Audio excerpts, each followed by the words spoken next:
अस्सलाम वालेकुम दोस्तों, उम्मीद है आप सब ज़बरदस्त होंगे। मैं हूं शान और आप सब देख रहे हैं एग्रीकल्चर एंड इंफॉर्मेशन चैनल। दोस्तों, आलू को छोड़कर बाकी तमाम सब्जियां जो हैं बेहद सस्ती हो गई। तो आज सिर्फ आलू के रेट में ज़बरदस्त इजाफा देखने को मिला, जो कि हैरान कौन था।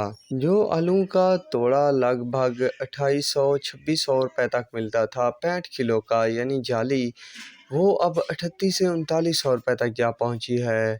50 किलो वाली जो जाली है ना आलू की, वो 2900 से 3000 रुपए तक जा पहुंची है। आलू की 120 किलो वाली बोरी जो है वो 7000 रुपए तक जा पहुंची है।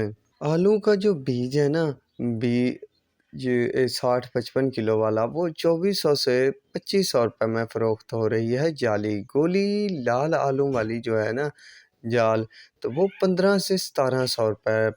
मिर्च जो मोटी है ना अच्छे वाली, वो 2000 से 2400 रुपए पर मन के हिसाब से फरोख्त हो रही है। बैंगन 40 किलो 1200 रुपए का, और टमाटर जो है शापर 10 किलो का, वो 100 रुपए पे आ गया है। लीमू का किलो जो है ना वो 200 से 250 रुपए। खीरे का जो शापर है 80 से 100 रुपए। टिंडी का जो शापर है वो 150 का।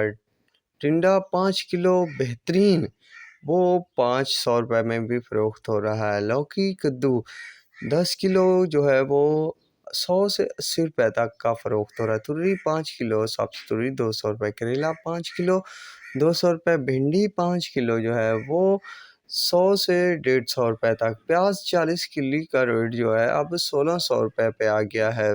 कुछ खरबूजे और तरबूज पर बात की जाए, जो तरबूज जो शाहजोर है ना 80 मन की होती है तकरीबन, तो उसका अब नया रेट जो है वो 55 से 60 हज़ार रुपये हो गया है। तरबूज रॉकेट ट्रक जो है वो 3,80,000 तक रेट जा पहुंचा है। खरबूजे 40 केजी का रेट 1800 से 2000, यानी मंदे में जा रही हैं बाकी चीज़ें सिवाय आलू के। तो ये थी कुछ लेटेस्ट अपडेट। तो मज़ीद ऐसी वीडियो और अपडेट और मार्केट के ताज़ा तरीन सूरत हाल को जानने के लिए मेरे चैनल को ज़रूर सब्सक्राइब करना। दुआओं में याद रखना। अल्लाह हाफिज़।